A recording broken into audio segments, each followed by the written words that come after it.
ஓம் ஸ்ரீ குருபியோ நமக. ஓம் ஸ்ரீ மகாபெரியவா சரணம். வரும் ஏப்ரல் 11ஆம் தேதி வெள்ளிக்கிழமை பங்குனி உத்திரம். இப்ப நாம சொல்லக்கூடிய இந்த ஒரு பொருளை ரூபாய் நோட்டோட சேர்த்து வீட்டுல இந்த இடத்துல வைக்கிறது மூலயமா கோடி கோடியாக செல்வம் உங்களை தானாக தேடி வரும். அது என்ன பொருள், அதை எப்படி பயன்படுத்தணும்னு பார்க்கறதுக்கு முன்னாடி நம்மளோட வீடியோஸை இப்போ நீங்கள் ஃபஸ்ட் டைம் பார்க்குறீங்கன்னா மறக்காம சப்ஸ்கிரைப் பண்ணிக்கோங்க. தொடர்ந்து இது மாதிரி அப்டேட் தெரிஞ்சுக்கிறதுக்கு பக்கத்தில் இருக்கிற நோட்டிஃபிகேஷன் பெல்லை கிளிக் பண்ணி ஆல் அப்படிங்கிற செலக்ட் பண்ணிக்கோங்க. இப்போ என்ன பொருளை ரூபாய் நோட்டை சேர்த்து வைக்கணும் அப்படிங்கிற பற்றி தெளிவாக தெரிஞ்சுக்கலாம். முருகப்பெருமானுக்குரிய மிக முக்கியமான வழிபாட்டு நாட்களில் ஒன்று தான் பங்குனி உத்திரம். இந்த நாளில் ஏராளமான பக்தர்கள் காவடி சுமந்து வந்தும் பால் குடம் ஏந்தி வந்தும் முருகப்பெருமானை வழிபடுறது வழக்கம்.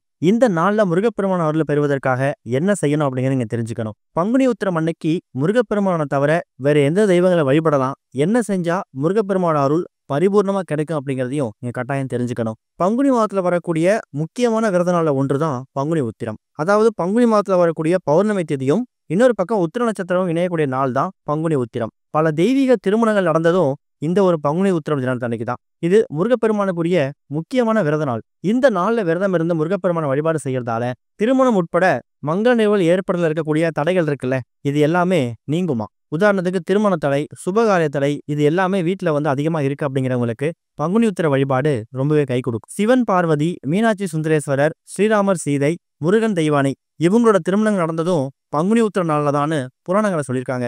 அதே மாதிரி ஆண்டாள் ரங்கநாதரோட ஐக்கியமான தினமும் இந்த பங்குனி உத்திரம் தான். அதனால இந்த நாள்ல எந்த தெய்வத்தை வழிபட்டாலும் நம்மளோட திருமண வாழ்க்கை ரொம்ப மகிழ்ச்சியா அமையும். திருமணமானவங்கள் இந்த நாள்ல விரதம் வழிபாடு செய்யலாம். அதே மாதிரி திருமண வரன் அமையாம திருமண தடை இருக்கக்கூடியவங்க தாராளமா பங்குனி உத்திரம் அன்னைக்கு எல்லா கடவுளையும் வணங்கலாம். இந்த 2025ஆம் வருஷம் பங்குனி உத்திரம் அப்படிங்கிறது வெள்ளிக்கிழமை ஏப்ரல் 11ஆம் தேதி வருது. ஏப்ரல் 10ஆம் தேதி பகல் 2 மணி 7 நிமிஷத்துக்கு ஆரம்பிச்சு ஏப்ரல் 11ஆம் தேதி மாலை 4 மணி 11 நிமிஷம் வரைக்கும் தான் உத்திரம் நட்சத்திரம் இருக்கு. ஆனா பௌர்ணமி திதி அப்படி இல்லை. ஏப்ரல் 12ஆம் தேதி காலையில 4:15 மணிக்கு ஆரம்பிக்குதுன்னா ஏப்ரல் 13ஆம் தேதி காலையில 6 மணி வரைக்கும் இருக்கு.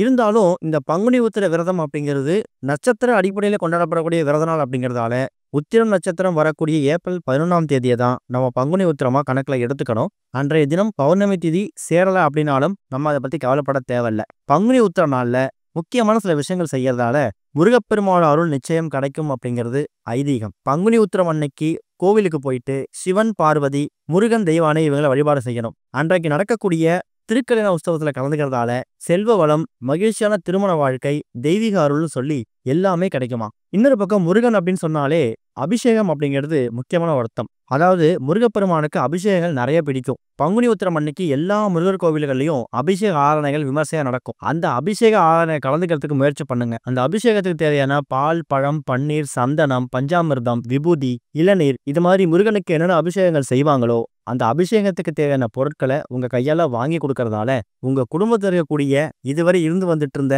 எல்லா விதமான தடைகளும் சுக்கு நூறாகும். பங்குனி உத்திரம் வர நாள் வெள்ளிக்கிழமை காலைல 10:12 ராகு காலம், மதியம் 3:4 யமகண்டம். இந்த 2 நேரத்தை தவிர மற்ற நேரத்தில் நீங்க வழிபாடு செய்யலாம். பூஜை அறையில முருகப்பெருமான் போட்டோஸை கழுவி சுத்தப்படுத்தி சந்திரகுமம் பொட்டு வைத்து பூக்களால் அலங்காரம் செய்து முருகப்பெருமானுக்கு என்னென்ன நைவேத்தியங்கள் பிடிக்குமோ அதை செஞ்சு வச்சு படைக்கலாம். காலை நேரத்தை செய்யறதா இருந்தா காலைல ஒரு 10 மணிக்குள்ள செஞ்சிடுங்க.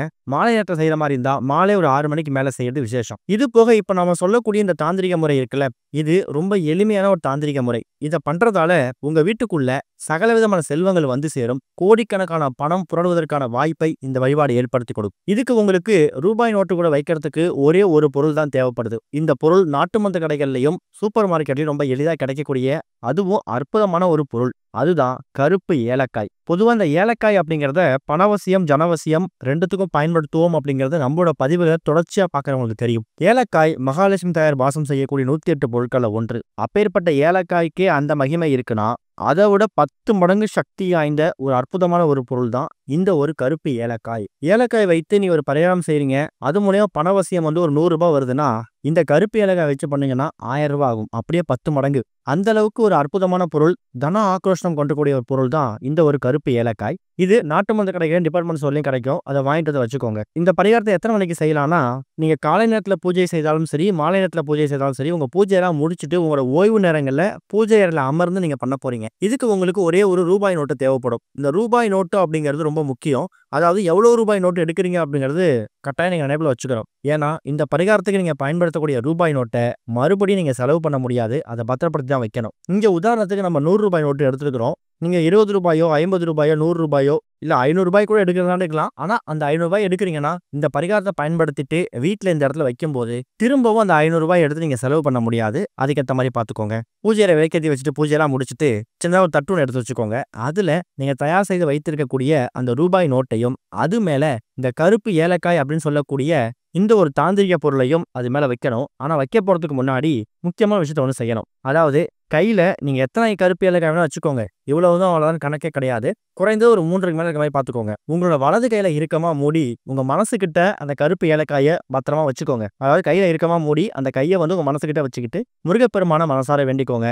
அடுத்த வெள்ளிக்கிழமை அப்படிங்கிறதால மகாலட்சுமி தாயாரையும், உங்களோட குலதெய்வத்தையும், இஷ்ட தெய்வத்தையும் எல்லாரையும் வேண்டிக்கிட்டு, ஓம் சரவண பவ அப்படின்னு சொல்லிட்டு, ஒரு கருப்பு ஏலக்காய அந்த ரூபாய் நோட்டு மேல வைக்கணும். அதாவது உள்ளங்கையில இறுக்கமா கருப்பு ஏலக்காய மூடிட்டு தெய்வங்கள வேண்டிக்கிறீங்க.